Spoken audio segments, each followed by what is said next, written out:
like the actual male equipment inside there that changes things? I think what it is I like the pain part when the guy's inside of me. Aha. The pain or the pressure?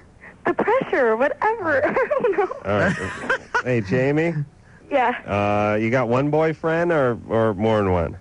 I don't have a boyfriend right now, but I'm kind Okay, of fooling good. around with a couple people. Okay, hey, baby. Boy. Slow Should we down there. Now, we've gone on too long. We ever molested or raped or anything like that? Oh, never. What's gotten you? You're a little batty. What happened? Anything? I've actually grown up with a Catholic mother, and I don't have a father because I'm adopted. I was adopted when I was 6 months old, and I don't know if anything's happened before I was 6 months old, though. Okay. I know my birth mother fed me alcohol in a bottle to shut me up, though. Nice. Oh, boy. That's a hillbilly. That's great. All right, hey, listen, baby, slow down. You're heading for an accident. You understand? You're going to get pregnant. You been pregnant before? Oh, God, no, but I thought I was once. Okay. Just slow down. Remember how that felt? Remember it was pretty scary. Yeah. Well, here's the thing about all things that involve intercourse. They're forever. Kids, forever. Yes. Herpes, forever. AIDS, forever. It's all forever. You know what I'm saying? Mm-hmm. Except for crabs. I mean, crabs. Yeah, that's cool. No, I mean, that's no big deal, right? Besides crabs. But they're around. So the point is don't screw up because it will be forever. All right. Drew? Yeah. What do you say, buddy? Let me take a break. You do? You want to do that? What do you have to pee? Yeah. You do? Hey, Drew? Yeah. I'm not kidding. When you pee and you pee at a urinal and they have those holes, do you try to see if you can go, like, let's say, 2 counts in each hole? You know what I'm talking about? I'm not sure that I'm counting, but I'm definitely going in the holes. You're going for the holes. Oh, absolutely. And you don't focus on one. You try to see if you can get all of them, right? Yeah, at least a few of them, yeah. I mean, do you see if you can get all of them? Do you guys know what I'm talking about? I know what you're talking about, but I don't go. Great. Usually there's a plastic web over part of it. I know. Well, that's where the skill part comes in. I'm not going to reach in and move the plastic. No, you don't reach in, but usually there'll be just, something like toilet brush or something you could use to move it aside so you could hit each hole. Do you do that? Do you look for the tool in the public restroom to move the plastic dish? I know. Now you that just pick a particular urinal that doesn't have the plastic dish in the right place. Right. And you pee in the holes. Yeah. Right. Yeah, I'll keep going if I stop. If you had my real gas skill, station. the force of the stream could actually move the plastic. Oh, very nice point. If you squeeze really hard. Thanks, Luke. All right, we'll take ourselves a little break. We'll be back. Hey, the show started. It's Loveline, everybody. I'm Adam. That is Drew.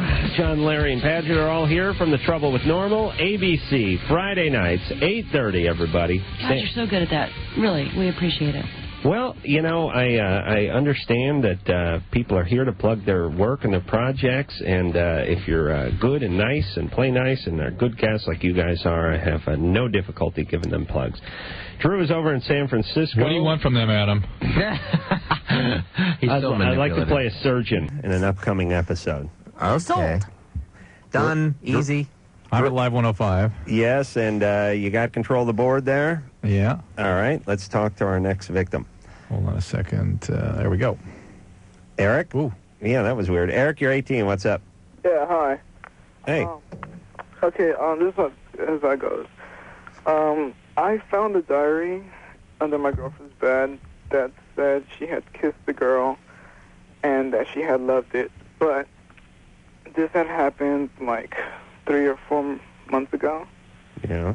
And like all her friends are like bisexual or whatever. Uh-huh. And like it struck me very hard. I took it very like personally, like not personally, but like it was very saddening and stuff. Saddening. Well, How did you stumble across that diary? Oh, well, I was hiding under her bed because, like, she thought... one of her Bulldog friends was over. Guys are like cats. The big lesbians come over and go right under the bed. Yeah. Yeah. Or on top of the fridge. Yeah, because her uncle had gone there or something like that. Uh-huh. And, like, I just happened to, like, look through her stuff, so I found that. How long has she been your girlfriend? Well, we've been on and off for, like, about a year. How's that work? So you hide under the bed, you're there, and then it's like, hey, what's this? Diary. What's going on? And, Yeah. the thing. There's first of all, you'll never get around that you read her diary. That's just there's never going to be a situation where that's okay. In the argument, trust me, you won't be able to say, but you kissed a girl and liked it, and that will not make up for the fact that you read her diary. You haven't told her that you read it. She will lose her mind. Mm-hmm. Did you tell her you read it? Yeah, I confronted her with it, like... Oh, see? And did it sound as wormy as the way I made it sound? No. No? Really? You What sounded did she better than say? that? Excuse me? What did she say when you told her? She was, like, surprised and shocked. She was like, why did you read it, this and that? Well, I was like, well, that doesn't matter. You know, you did this and that. Yeah. Right, but she's thinking it doesn't matter what she did. The fact was you read her diary, which was private. Well, not really. Well, kind of. Yeah. I mean, This not is really. two people that should not be in a relationship right now. She had drawings of her with a lesbian that you interpreted.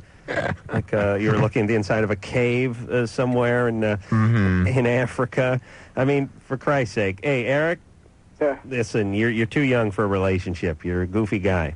Just relax. How old is she? She's confused. She's 17. All right. She's confused. She's trying to figure herself No, out. but hold on, though. All right. Because, like, okay, I know, like, we're really in touch with each other. I mean, like, we love each other a lot, if you can call it love. And, like... Well... no, I'm calling it love. Well, because some older people don't consider teenage love real love, whatever, you know? Right. Yeah. It's turned to a Ricky Nelson song, by the way. But go ahead. Yeah, who wants to be a millionaire now? There's a reason. There's a reason, though, that us older folks, us old fogies, us people who look down on the rock and roll, the sinful music. The reason why is because we were there, and we later find out that it was barely the tip of the iceberg. Right. Right. And trust me, it feels great while you're in it, but it's delusional. All right. Well, listen, it's just mellow out. I know that doesn't sound like advice, but just I agree with relax you. a little bit, buddy. All right. My screen just went black here. Greg, 27. There's a plug in the back that is real loose. I see. All right. Greg, you're 27, are you? Yeah. Write that down. All right. What's up, buddy? So the screen will turn right back on again. Just push that plug in tighter. John did it. Yeah, my phone keeps getting kind of disconnected a little bit. I did that to you. I'm sorry. I thought I was going to get canned there. What's your question? Well, I initially had a question on tantric sex, but I wanted to first ask about if there's any way that guys can use this little tub technique. Well, guys can use any technique. They can use any appliance. They can use a blender. No, they can't. I was so intrigued by this, the big giant faucet thing. Yeah. Here's how guys use the tub technique. They get a chick to do it, and then they whack off while they're watching. Okay, that's how the tub works for the guys. Oh, hell yes, that would work. Sure. I'd be done. I'd be like, sorry, baby. Hey, you're close to the towel rack. Can I have one of those towels? Hang on. I'm going to be watching TV. Well, I don't know when the water turns off. You're done. So that's cool. Just come on in. Well, I was wondering, some buddies of mine have told me kind of some things they do for tantric sex, like with putting their penis in a little bit and then taking it out, and then But then what's the whole deal? That doesn't. It's just delaying ejaculation. That's all. They're just trying to make things last longer. And a lot of the time, those tantric, sex things are thrust hard one time and then soft 3 times, and most of what that does is it just distracts you from the fact that you're boning some hot chick. Right. And what that does is it delays it, and often you'll have a more powerful one because you delayed it. Huh. Yeah. What's like is there like a given technique?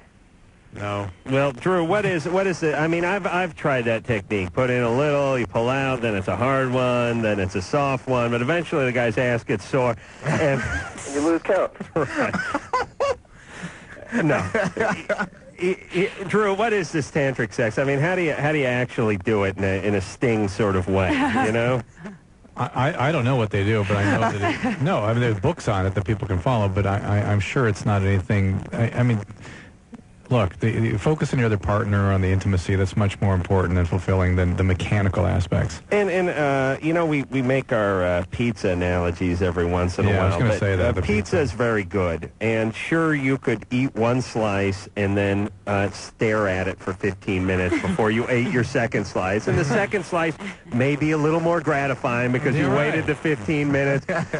Whatever weird ritual you wanted to do. But the reality is it's not going to get much better. It's good the way it is. Just eat up. Enjoy. Enjoy. Thank you. Scott? Quite a new position. It's called intimacy. Oh, yeah. I forgot about that one. True, it's Drew getting very sanctimonious on a new position. It's called intimacy.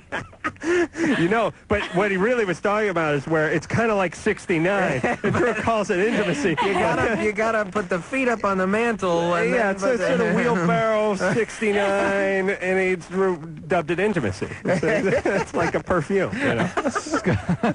Maybe the missionary position? That's, well, who knows more about sex than the Macho Man, Randy Savage. All right, Scott? Yeah. Yeah.